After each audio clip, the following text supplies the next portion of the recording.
بسم الله الرحمن الرحيم. ما حصل ليلة البارحة بعد تجمع ساحة الإرادة أمر يعني يندى له الجبين. يعني البعض يحاول أن يفرض عسكرة الدولة. يعني احنا شفنا وكل الكويتيين شافوا، وهذا الأمر حتى منتشر في اليوتيوب، إن ما قام به رجال الأمن من اختطاف واضح لأبنائنا الكويتيين الأربعة الذين لا زالوا معتقلين في السجن بدون تهمة. لذلك احنا نؤكد أن الشعب الكويتي يجب أن لا يتم تخويفه. الشعب الكويتي شعب شجاع، شعب حر، سوف يدافع عن مكتسباته وحقوقه الوطنية.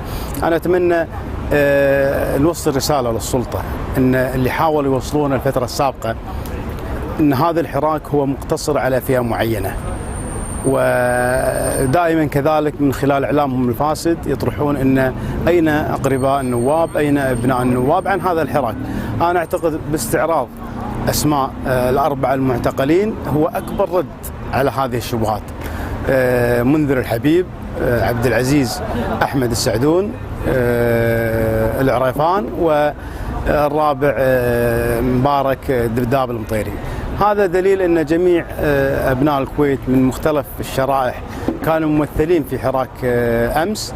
وجود كذلك ابن رئيس مجلس الأمة السابق أحمد عبد العزيز السعدون يدحض اتهامات أن النواب لا يدعون أو لا يتواجدون أقربائهم في ساحة إرادة. ما نؤكد عليه أننا نحن شعب حر، لا نقبل أن يستخدم معنا الضرب، ولا نقبل أن يكون هناك تعسف بحق أبناء الكويت من خلال استخدام الحل الأمني.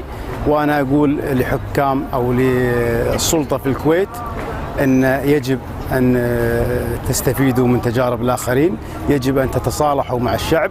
الحل والخيار الأمني سوف ينتصر الشعب في النهاية.